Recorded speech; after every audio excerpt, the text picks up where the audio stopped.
So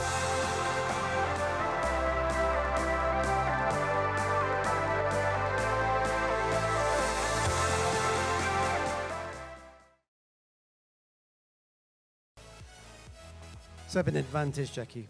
I saw the demo yesterday. It was superb. So thank you. let's talk about Haku and why you built it in the first place. Sure. So Haku, just to tell you what we are, we're a technology platform for endurance organizations. The company was founded by myself, my husband, actually, who's our CEO, and my brother-in-law, who's our COO. And our background's in technology. Before Haku, we were in healthcare tech, fintech, e-commerce. Kind of, we've run the gamut of tech in different industries, and we're all patrons of endurance at the time. At the time, my husband was training for a very big triathlon, and this was 2012. So he went to register for the event, couldn't register on a mobile device, and was kind of like, hey, you know, it's 2012, I can bank on my phone, but I can't register for this event on my phone. I wonder why that is. And so after some digging, really realized that endurance organizations at the time didn't have a powerful business platform with which to run their event on. So what we started and aimed to do was to build this one-stop shop for endurance organizers to have everything that they need to kind of run their business. So everything from CRM, email marketing, digital marketing, e-commerce, of course, registration's a big piece of this, partner management, medical tracking, results, lots of stuff to the platform, and that's kind of what we've built over the years. It's CRM, but much more than CRM. Yes, right? yes. Specific to sports? Yes, specific to sports. Most of our partners are in endurance sports currently, but we also work with some youth sports as well. So if I picked up a CRM off the shelf, I'm going to use Salesforce if everyone's heard about it, what makes this so unique?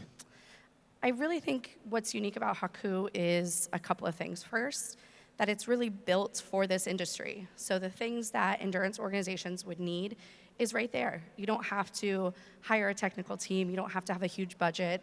It's just kind of available to you in our system. So it's to get kind of those advanced features that other industries have access to using a Salesforce, you get through our platform. So why Haku? What's the origin of the name? So my husband and my brother-in-law are from Peru. Haku is a word in Quechua, which is the ancient language of the Incas, and it means go do. It's kind of like what your mom would say to get you out of the house. She'd say like, go do, or Haku, to get you to go out and play and be active. So I'm trying to figure out how to translate the demo I saw for the audience, since you're not demonstrating. Talk through a couple of things that you have built over the years that are specific to the event organizers. Yeah, absolutely. So our mindset is that registration is just one point in time of the customer journey. And to really engage with participants to increase their lifetime value, to continue adding more value to them and create more revenue for your organization, that you really need the features and functionality to know who they are and engage with them in highly personalized ways. So registration is a big part of what we do, but it's not the main event. The main event is the CRM. And what this allows you to do is it allows you to really know people on a very individual level, and it also allows you to know your community very, very well. So within the CRM, you actually can look up an individual's profile. So I could pull up Raj, and let's say he's a consumer of the Miami Marathon, for example.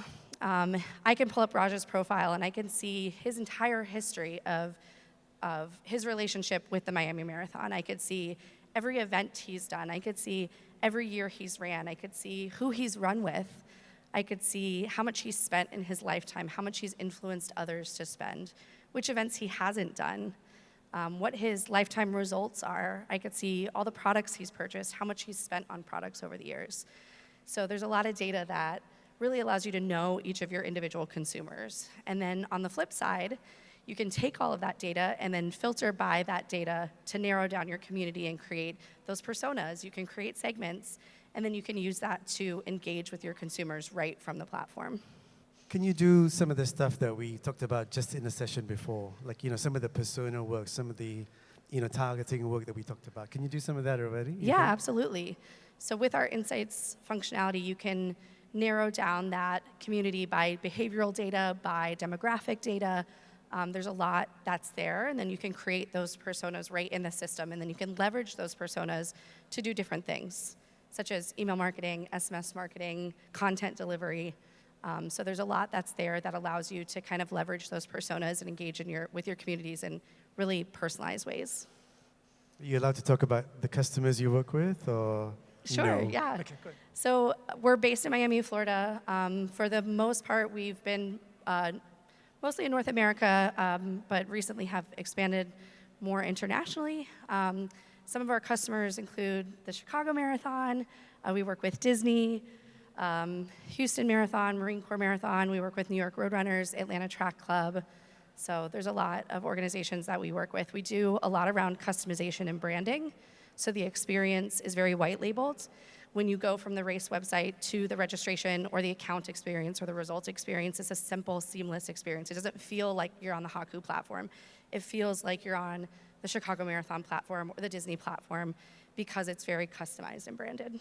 How does someone work with you? I mean, where do you start? Like if I'm new as a race organizer, how do I start a relationship with Haku? So we're also very focused on service and support. So we call ourselves a technology partner, not a vendor.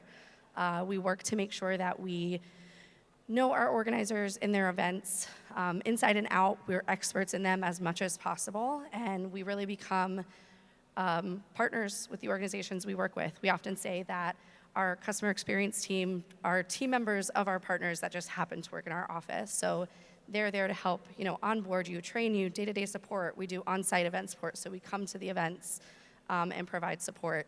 We help with check-in, bib assignment, you name it, I've even cleaned up a post-race party one time. So you name it, we've probably done it. So wait, are you North America only, or do you do races around the world? Or where's the focus at the moment, and what are you going to grow into? Yeah, so we've expanded internationally. We have events in North America, hoping to have some new events in South America and have some events in Europe that we're working with now as well. Fantastic. Yeah. What other stories can you tell that are a bit more beyond the technology, if you will? Share a couple of them. Yeah. So we have a little character mascot. He's a monkey. We call him Nacho. He was created because my husband and brother-in-law actually had a pet monkey as a child. Their dad lent somebody money, and his mom sent him to go collect on it. And the friend said, well, I don't have your money, but here I have this pet monkey that you can take back to your kids. So that was, they ended up having a pet monkey, and he's now our mascot. Fabulous. Does anyone have a question for Haku or Jackie? Investigative? Anything? No? Oh, one right there. Ah, perfect. Niels.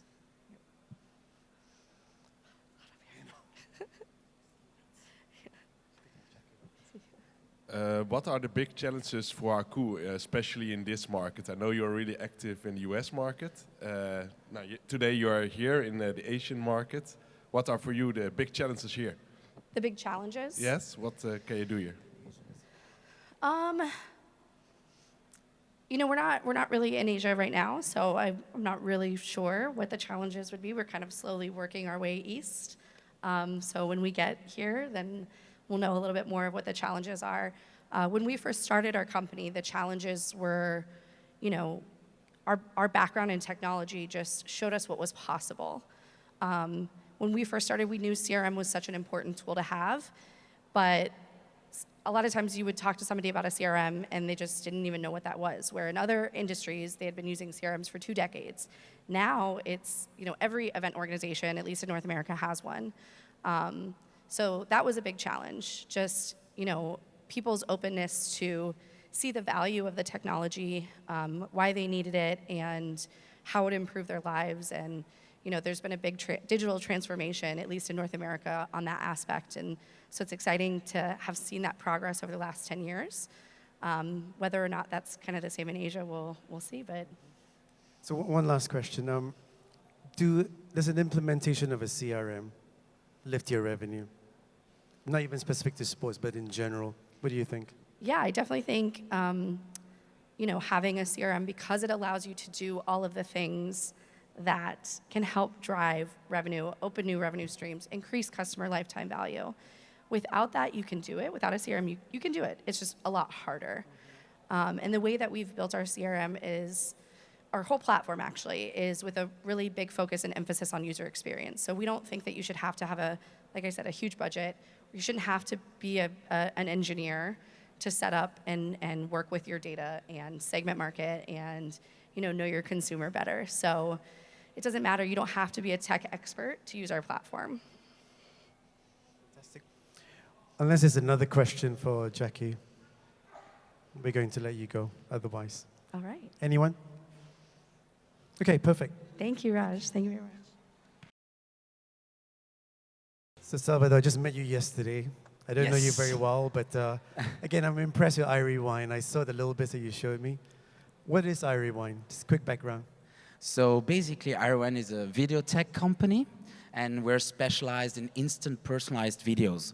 So I think most of us know what a personalized video is. It's normally some type of generic video content. It can be a promotional ad, it can be a presentation, it can be some informative, and on it you would personalize it, for example, with the name or the company name of that individual. But we at iRewind, we go a bit further, right? So we want to take the opportunity from the other side. We start with the personalized footage of the person, be it one shot or several shots. It's not so relevant. But we start there with the personalized footage. And thereof, we build then the personalized video experience for that individual participant. So we start with that personalized video, and then we use data. Therefore, when Haku presented this part, this is very interesting for us, because that's exactly what we'll use to make the video even more personalized, even more individualized to each individual person. So you have all those data that comes into the video from name, performance, age group, whatever we have available. And then on top of that, the third layer, what we do in our personalized video, is that we have all the graphical animation, all the packaging around that makes the video, that brings the storyline, let's say, into the video. So at the end, our goal is always to produce a bespoke, personalized video per participant that really gives value in the sense that it's highly emotional and allows him to relive his moments, his achievement. How do you work with anyone, say a race organizer, for example? How do you start a relationship with a race organizer? So it might sound more complex than it is, but it's actually pretty easy how you can implement iRewind at the end. Oh, I see they're not playing. So it's actually pretty easy. Why? We actually developed the hardware, and the software is proprietary software and hardware. I don't want to go into the detail, but basically it means that we didn't use existing softwares to build and revamp it for our services. We really build it from scratch. And in that sense, we have a lot of control over the processes and can standardize and simplify a lot of the steps to onboard on those personalized videos. However, we still keep a certain flexibility and a customization level that allows any person working with that product to still have it exactly in the way he needs it. So let's make it a bit more clearer maybe. So we have the software part and as well the hardware part. On the software part, as I said, we developed it from scratch. And we have two approaches on the software part. You have either the self-service side or the full service. The self-service is basically the SaaS product we have developed. So it's iRewind One, it's a SaaS product, and it allows anyone around the world to basically create, implement, and distribute its own personalized videos. So you can just go to the platform, log in, prepare, and you have a step-by-step guide that guides you towards the creation of your personalized video. And on the other end, you have the full service. This is where we provide the whole service, from event creation to video design to implementation, distribution, etc. And in between those, every variation is possible. So at the end, we are pretty adaptive to the situation of the individual customer. And then on the other side, as I said, there is also this hardware term. That's for the operational side. I don't want to go now into the details of the operation in the time we have, but basically we also solve the capturing part of making the personalized videos. We can ingest any camera streams, as those cameras you see here around. We can use those to do personalized video, but we also developed our own solution to allow a more efficient and easy operation of those personalized videos. So anyone around the world who's an organizer could use the product today? Anyone around? Yes, indeed, anyone. So we have different users. It can be an organizer, it can be a timer, it can be an agency, it can be a photo company. So whoever is a provider around an event and has the reason to provide a personalized video can do it on its own today. What's the value to someone who runs the race, for example? And what's the value to the race organizer? Maybe I didn't hear you. Talk through what is the value to someone who runs the race, and then the value to a race organizer. So the value to the person that runs the race, it's pretty obvious. It's like photo. It's allowing to live on after the race, to capture those moments, those emotions. Video and photos are very complementary, so it's not at all in competition. Someone could say, well, photo is something else. It's better than video. It's not about being better or not. It's two different mediums that give different emotion, that allow different capturing of those emotions and to relive them. But what is interesting is for when you see at all the stakeholders, right? At the end, the participant wants to have all his souvenirs, everything, have a great event, have an achievement, etc. But on the other side, you have sponsors and organizers that also want to provide something to that participant. And on a digital level with personalized video, you allow that multiplication factor on a digital level by having a sharing of this personalized video at the end. So iRewind 1, which is the SaaS product, is very new, right? Have you got any customers? Are you working with people already at the moment? So exactly, iRewind 1 is basically the SaaS product we developed for allowing the self-service of our product. So since the beginning, it was always our vision to create a solution, not that we can use for ourselves, but that we can collaborate with other companies and allow anyone to produce their own personalized video. So iRewind 1 is exactly that. It's a platform where you can go today, you can request a login, you can start creating your event, implementing. You have, as I said, a step-by-step guide that flows you through the whole experience of creating your videos. And that allows really, in a simple terms, to create that personalized videos at the end. And we have a few customers today. As I said at the beginning, we have different types of companies that can use it. We have, for example, MarathonFoto, who is coming after with Stefan, that is using, for example, iRewind to produce their personalized videos. We have timers using it. We have agencies. For example, in Australia, we have a big agency that implements that as a complete package of services they offer to events. And then we have also the organizer himself. The goal for us was not only to get the big marathons, the big races around the world, but also to allow the local races, the local communities to also have something of that coolness, something of those technologies and innovation that are available for the big races. And that's exactly what iRewind 1 allows. It allows the long tail, all those events that maybe we all here don't focus so much on, but those are extremely important as well, to give them also an opportunity to deliver the same type of services than major events, but not necessarily with the same type of budget.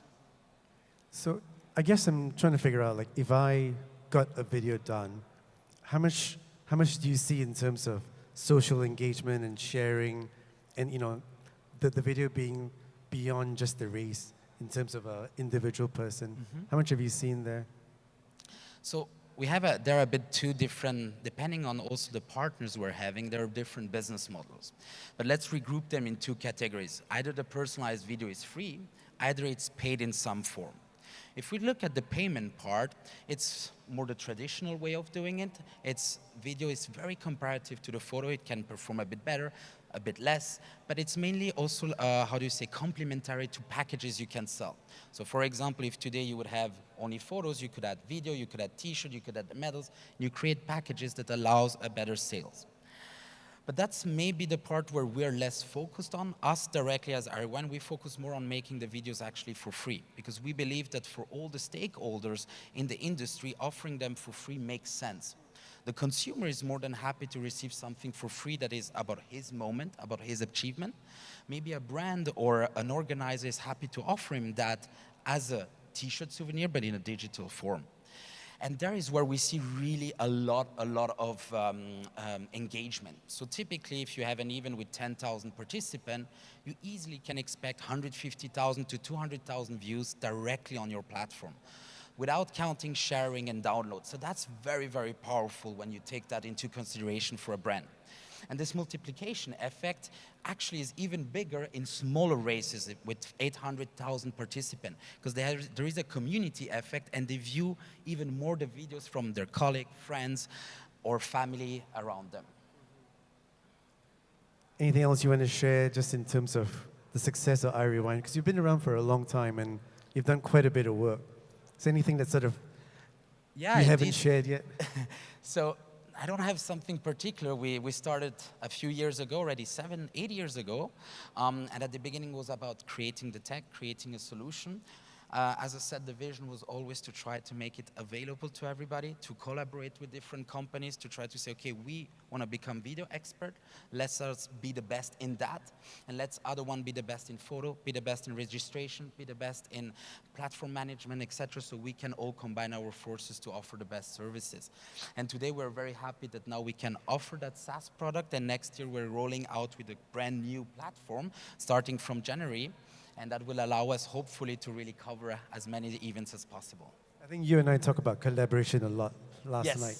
And I think that's a theme that has been going on today as well. So I'm beginning to feel like we should tie Haku and you together, and then maybe a couple more people in the spotlight together so we can actually build something that's very specific for MPW.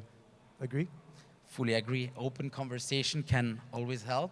It doesn't need you need to come to a solution, but you can always discuss, plan, and see what is possible, and grab all the opportunities. Does anyone have any questions for Salvador?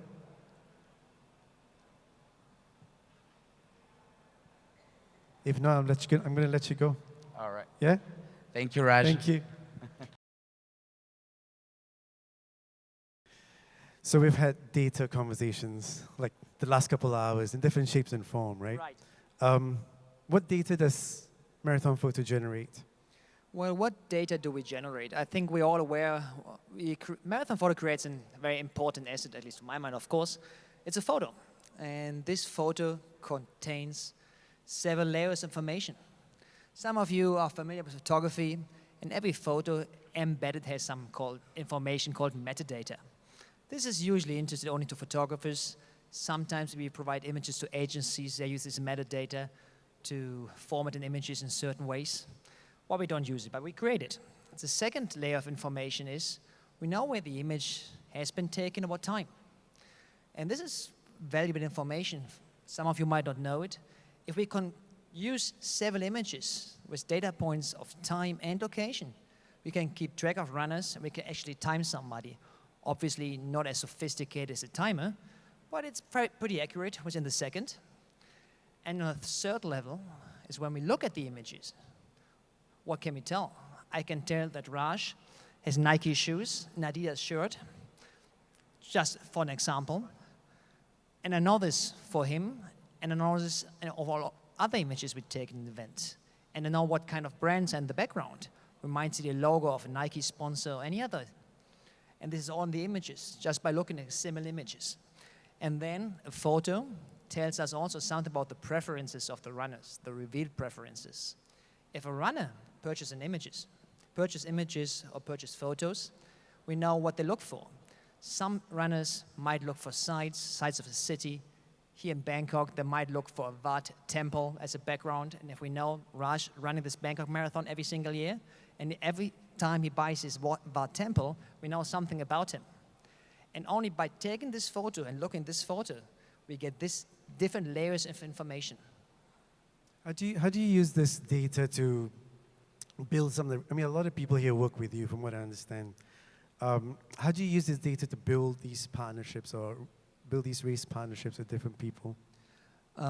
We try to be a partner to the event. The event has several stakeholders, and the data points I just talked about, we try to sell not only to the event, but to everyone who wants it. What I mean by that is that we try to understand our race, their needs, and create something they really like, what they want, what the photos they want. And we provide a complete summary. We can tell them from an event, hey, we had 10,000 runners, 1,500 of them were these kind of shoes. They were 2 hours, 45 minutes quick, and the rest of them had different kind of shoes that were slower. We can also tell them, hey, do you need any sales for your sponsors? Do you want to give your sponsors some new data points? We can give you this. Our photos were viewed 2.5 million times, and on 1.6 million, we had Adidas in the background. This is something our partners, events, can use and do use already to sell to their sponsor to attract more sponsorship dollars.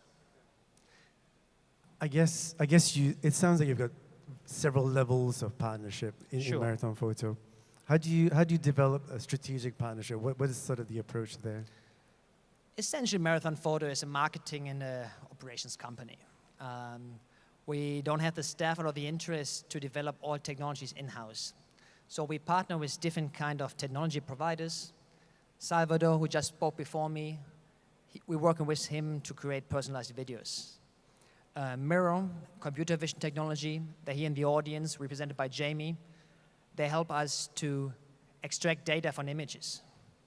And we're always looking, usually based on the preferences revealed by purchases of customers, of runners, what's going to be the next trend, and we partner with these technology companies or other strategic partners to provide a service to the customers, to the stakeholders, and to the runners itself. I'm going to switch gears, but I've got no clue what I'm going to ask next, which is, I'm new to the mass participation world, right? Sure. What is the 6-minute mile and how do you utilize it? The 6-minute mile is our sister company. I don't know, you should become a subscriber. It's a newsletter. It goes out twice or 3 times a week. It focuses on health, well-being, and endurance sports. And it helps us to engage and keep engagement with our core group of people. Runners, cyclists, triathletes, people who like to stay active. So it could be anyone Anyone here. can subscribe. Okay. We usually have an active base of close to 800,000. And it allows us to interact with this larger group of athletes or potential clients for us, potential clients for our race partners. And for example, we use this ad space to promote races. You're a race organizer and you still have a couple of spots to give. We give you free ad space and you can reach out to 800,000 people. You might not want to reach to 800,000, but we can track it down. Hey, you're going to reach out only to 40,000 people living in a certain zip code. We can slice and dice this as we like to create bigger value for our partners, the events. We also use this for surveys, but it's called getting feedback from runners. At least for us as a photo company, it's not always easy. We see the sales and we know what they do, but they're only not articulated preferences. They're just revealed preferences. So when we put some services in this 6-minute mile, we get some feedback on how to change and what to do better. So we use it for. That's super, super useful. So you were on a data panel earlier on, and you spoke quite a bit about the future of it and some of the low-hanging fruits you can utilize in the industry, right? What is the future of data, the vision of using data in races and partnerships from your point of view? Yeah, that's an interesting question. I mean, I'm not a visionary, but I think what is clear and what also this conference is about, that this industry needs to change a little and need to find new revenue streams. And I think analyzing photographic data will help on 2 levels. First, with the brand data we just talked about, I think it's become very powerful. The apparel industry, it's a $1 billion industry, far larger than this industry, and they have huge margin budgets. Right now, they're giving us fair amounts in different kind of forms, but I think they have not realized how much value or how much data we have on their core customers of runners and athletes. And we now have access to this kind of data, and we just need to do a better job and bring this message across that this data exists and how they can utilize it. So one of the examples I'll share real quickly with you is there's this notion of a 360 fan experience in football. Yeah. You've heard about it. So before the match, what's your life? There's a during the match, which is the most focus of most people, including here. I mean, it's really about the race. And then there's post-race, what do you do? And it could be short-term, it could be long-term, but their organizations, La Liga is a great example. It's a Georgios in the room where you're using all the data possible. Some of it's yours, some of it's from partners. some of it's from social feeds, et cetera, to build the 360 fan experience so you understand people better. I mean, Yes. it could be for a race, someone who runs a race as well. Do you think that's something that is applicable here? I think it's going to happen. I don't see, for the moment, I don't see a standardized platform evolving, because platform, everybody wants to be the platform, right? It's a lot of competition in the ideas, and even though we're all collaborating, having a standardized platform, I don't see this evolving in the near term. There must be some powerful players moving into this industry to make this happen. But I think there's more scope for collaboration between all the different partners here in this industry to move in this direction. There can be something like a decentralized platform, just what we talked about, with like unique identifiers to access this different data, or other ways. Again, I'm not a visionary, but I think in the medium to long term, we need to find a way to collaborate better and see us all as the partners we are, because we are partners. We are in this industry together, and we want to grow it together, and we're going to keep it healthy, and we need to find ways to keep us all engaged. I love that. I wish you could build it right now, I mean, because that's sort of where we need to get to. And maybe some of these spotlights could work together. I've said that in the last session, I'm going to say it again, which I think is a huge opportunity. Anything else you want to share that maybe you haven't shared yet from a MarathonFoto perspective? Now, in the future, what are you building towards a little bit? What can I share? I mean, what I really like, and I really like for the future going forward, is that we all take a good look and what are our core abilities, and work on with these core abilities. I mean, some of us, we're always trying to do this and this, but if a specialized person, a specialized company coming in, there's certainly more knowledge available than you can acquire for a reasonable amount of cost. So if we realize that we should do what we do best, then I think we go in the right direction. Perfect. Anyone got any questions for MarathonFoto? For Stefan? No? Stefan, I'm going to let you go. Thank you, Raj. Thank you. So, Jim, I think you've got some things to share with us.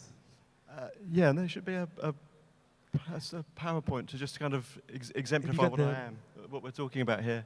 But there we go. Let me just introduce myself. My name is Jim Harrison. I come from a company called XG Studios, and I think my career really has been in sports social media. So I've spent the last 15 years growing social media communities for high-profile sports rights holders like Manchester City and World Rugby, the England team, Real Madrid, because there's someone from La Liga here. But in that time, we've built channels, communities of hundreds of millions of followers. But I think the only person I ever made rich was Mark Zuckerberg. And I guess that kind of like, in this 15 years, two things have happened. One is that I've sort of, at the end of it, in the last few years, just really tried to understand what Web3 means, what digital ownership means. And the other point is that my son's grown up, and hearing kind of, this in this conference about this next generation, I guess what's been really super interesting about what we've been doing is that I look at him, and he's only 15. He spends 3 hours a day in a metaverse. He mines his own cryptocurrency. He runs his own YouTube channel. But when he finishes a race, or he does well in his football team in the league, we give him a plastic medal or a certificate for those efforts. And I guess that whole idea about how we reward people for sporting activity is time to change. So that's what really XG does. XG does two things. Firstly, it's about rewarding people with rewards that are kind of ready for a digitally native athlete. And the other interesting thing about my son growing up is that the rewards he gets tend to just are disparate. They're all over the place. He's done loads of park runs that held over there. They're in the Brent Athletics community over there. He's got the medals on the back of his door. They're all over the place. What he doesn't actually own is his own sporting story, his own kind of his own data. And that's really why we've built XG. So XG is a Web3 sports platform that enables athletes to own their own achievements, their own milestones as NFTs, if you like. But more than just a sort of digital trophy cabinet, what it does is it unlocks a collecting journey, so that the better you are, the more rewards you collect, the cooler they are, so that you can kind of flex those products in social media and other digital worlds that you might inhabit.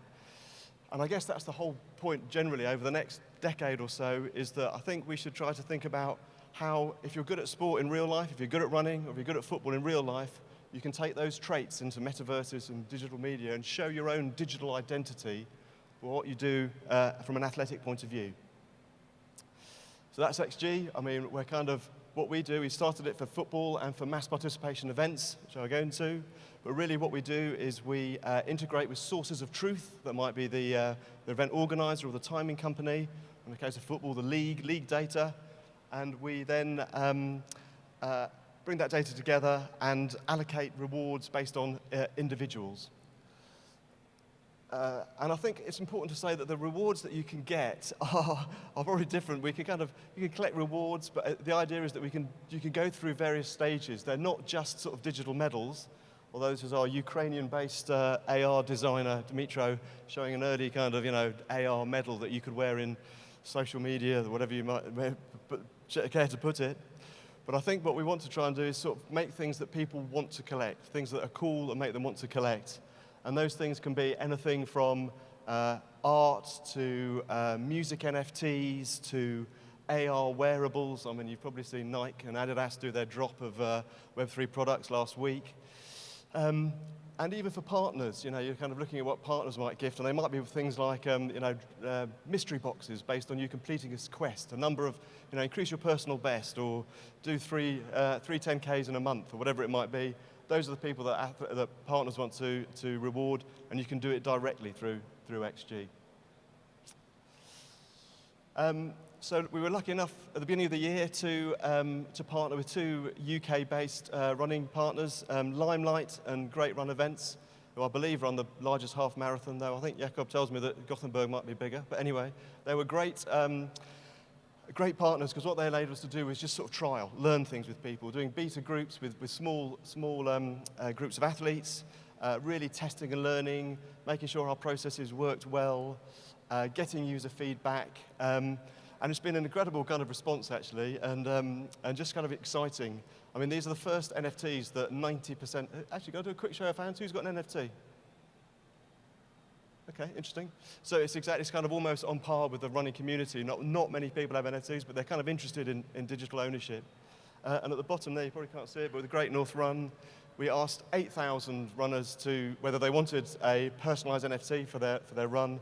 Of the 8,000, 2,000 people said yes, and 1,000 people went on to mint their NFTs for the first time. And that kind of conversion ratio has given us real confidence in the project to say that people are quite interested in the idea of data, their own data ownership. Nearly there. Raj. And then, so going into 2023, we're keen to work with a select group of more partners and just do more testing and learning, more growing. And I think it's important to say here as well, especially in this group, that we've got a quite different business model from, Web3 has enabled us to do quite a different business model. But what we're trying to do is be incredibly collaborative. So we want to make it free to use by the event organizer. We want to make it free to collect by the runner. There are things that if you want to make a premium bespoke NFT for yourself, you can, there will be, you can certainly have that opportunity, and that can be offset by participant payment or sponsorship or just not printing large quantities of medals and so on. And then next year we'll launch a token which you kind of don't need to know about, but it's the Web3 equivalent of shares in a company. And we would like all the event organizers who do use XG to become kind of shareholders, own the token, and the more active and engaged they are about XG, the more rewards they get.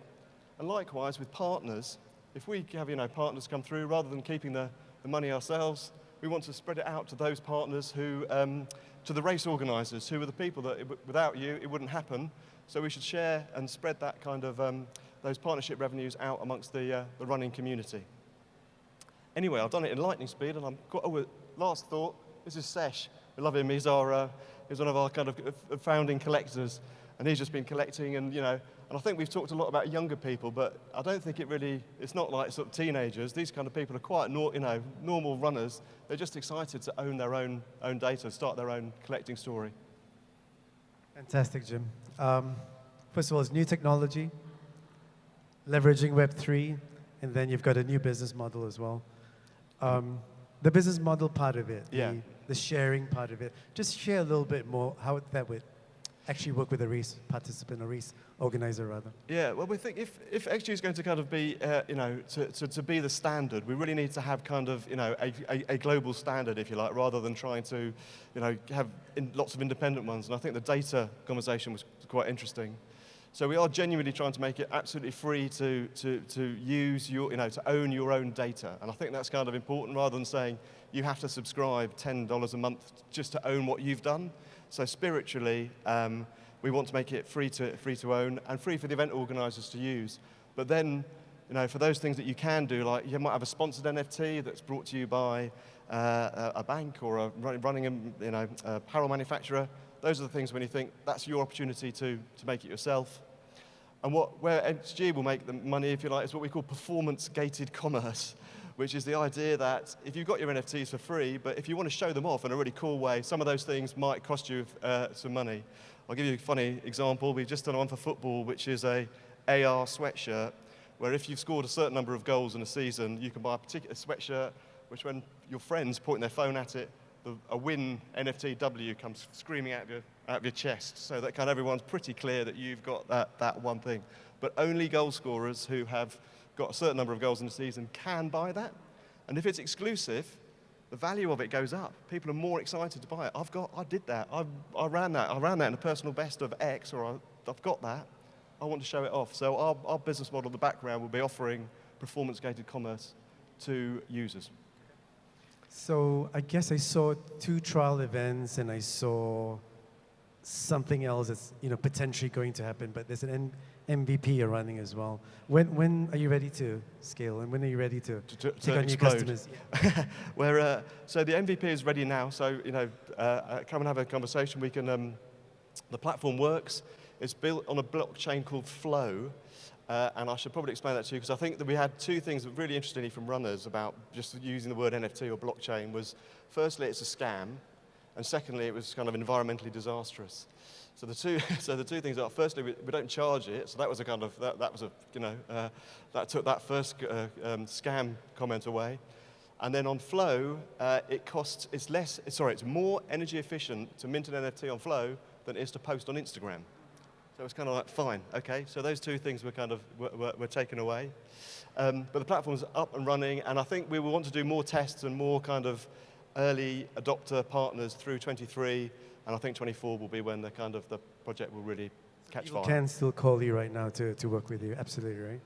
Okay. This is slightly new, so I'm just wondering if anyone's got any questions for XG or Jim. Perfect.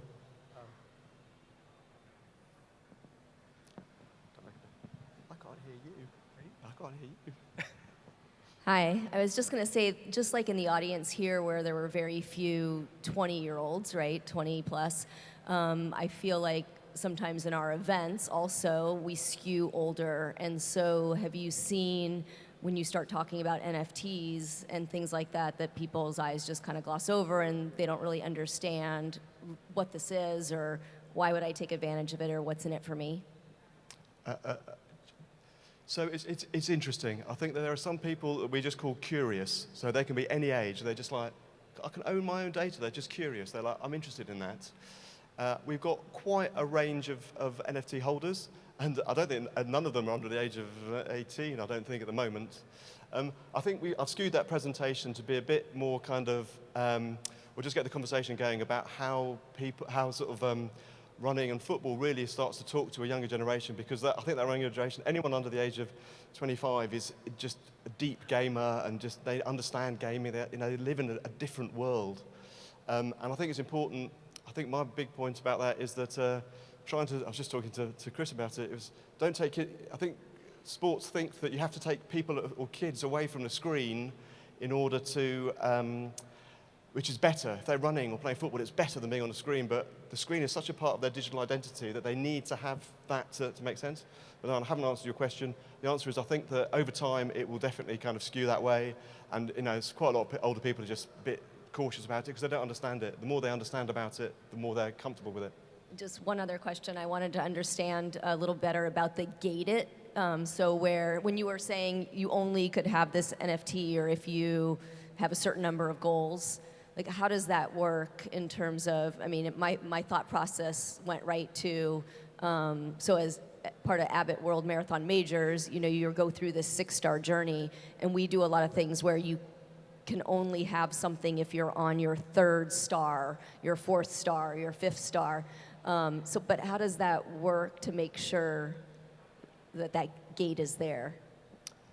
To make sure so the point of what you're doing at World Marathon Majors is absolutely what we're trying to do, but on a more kind of local and global scale, if you like. And I think with the collaboration thing, I think, having worked with people like Limelight, when they only do kind of 8 or 9 events a year, they're quite marquee, and you've worked towards them, you want to keep that. But also you've done some other 10Ks locally, and you might want to just they should go into your journey as well. But because it's on the blockchain, we can see everything that everybody does, and once it hits a certain marker, that's what they get offered. And that data is also, just to be clear, publicly available. So it's kind of, it's almost like public data for sport. And come back to the data panel, it's quite interesting to see how, once you actually get all these kind of scores and times freely, publicly available, it'll change the game about how you think about data.